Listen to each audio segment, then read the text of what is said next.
Hey guys, so I had to come back and do a video for the latest Pop Culture Shock statue for Street Fighter by Jerry Macaluso and John Cleary, and that is Sagat, and it is phenomenal. I will take you through this statue. There are 3 variants, and all of them are very hard to come by right now, and I'm very happy that I was there at the beginning and managed to pick up actually all 3. So I'm going to take you through them. The mixed media. He has bandages, real bandages on his feet and on his hands. The only negative about this statue, and it is one negative, is that the bandages on the hand, they couldn't figure out a way of doing it. It's so intricate, they couldn't figure out a way of doing it fully bandaged all around the knuckles. So the top part of the bandage is actually sculpted and painted. That's the only downside. The only downside. The rest is, I mean, I've got to say this statue is ridiculous. I mean, in terms of the actual sculpt itself, John Cleary and Jay Macaluso knocked it out of the park. The muscles, especially in the back, are very much, very nearly on par with Akuma. I still think Akuma's the best, but Akuma's a slightly exaggerated cartoon character. This is too, but you know, I still think Akuma's the best. I would say, for me, this is my second favourite Street Fighter character right now. He's huge, 21 inches. This is the regular, it's the Street Fighter 2 and Street Fighter 4 colours costume. And it cost about $365. I believe it's sold out at Sideshow right now. And it has this wonderful eye patch, which is glued onto the eye, but then you can actually move this piece around. And it comes with one head. This head actually comes off like that, and this is the regular, and it comes with one head, and I'll explain why when I get to the exclusive.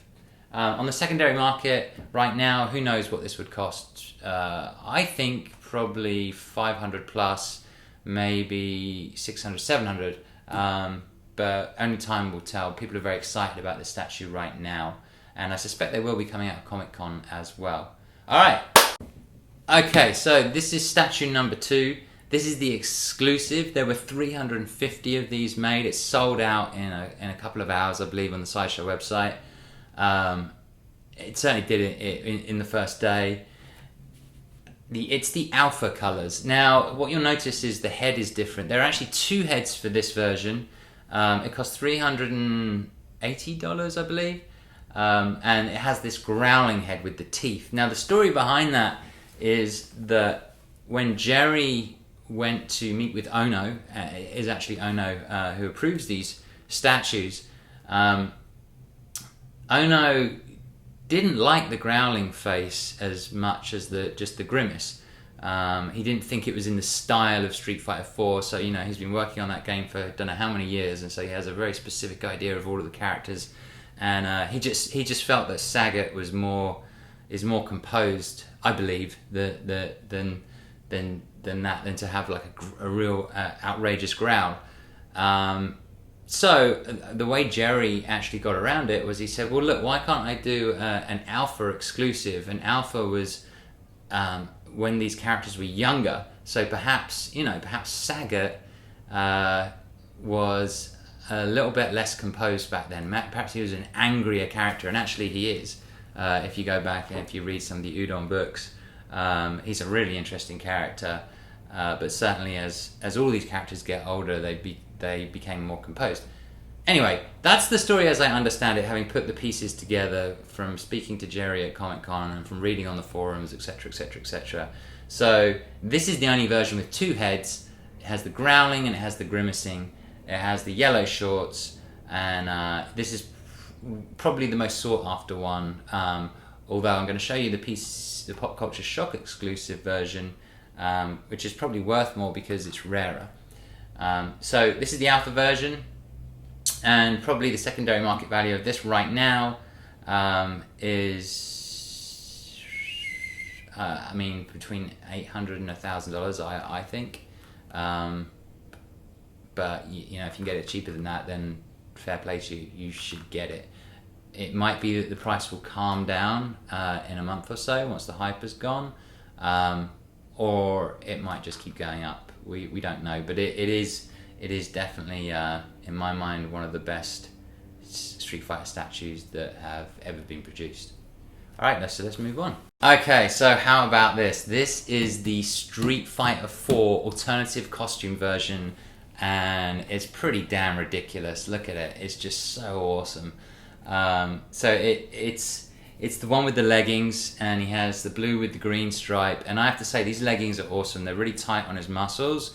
What bothered me about, let's say, M. Bison from the Pop Culture Shock series is that his should have been like, in my opinion is his should have been like this. When you look at the game, you see his muscles bulging out through his legs, and the M. Bison is kind of baggy, and it kind of ruins it for me, because I buy these sculpts because they are sculpts, you know, because someone, you know, they're a work of art, and I want to see the musculature. So this is, I think Jerry did a wonderful job on that.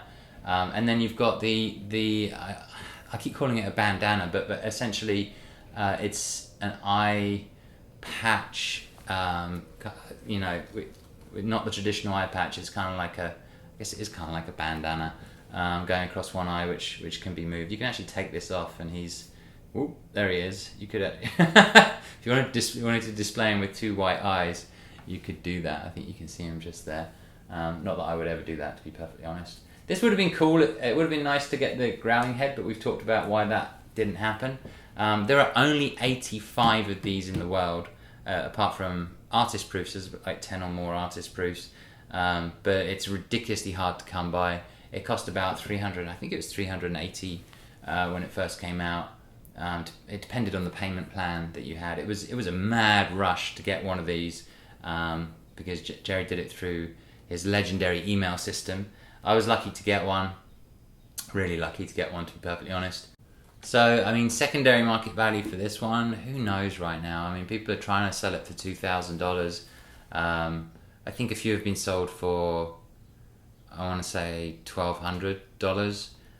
It's a very strange time right now, because it's just as these things have been released into the public and people are very excited about it, and those that missed out want to get in on it, and there's a lot of new collectors, etc., etc. So I would say if you're looking for a Sagat and you're dying for a Street Fighter 4 Sagat, then really do your homework in terms of you know, how much you think these things are going for. I would also wait a bit, maybe for things to calm down a little, because I do think some of the prices might come down. I don't know, we'll see. But that's it. Those are the 3 Sagats, 3 different variants. They all came out June 2013. I'm super hyped to have them. I think Jerry and John knocked it out of the park, and I'm looking forward to Comic-Con, because this is what I saw when I was at Comic-Con last year. So who knows what I'm going to see this year. And then the next, I believe the next release up from Jerry for Street Fighter is going to be Alex. So I'll put a picture up, but that's going to be really cool. And then he's teased Darl Sim as well. So looking forward to that. I would really like to see Balrog, because I think he is so beefy and he's awesome, and I think he became a much more popular character in Street Fighter 4, to be perfectly honest. And I'd love to see Honda. I think we all would, because that's going to be freaking huge. But we'll see. Anyway, thanks guys. Peace out. Tiger!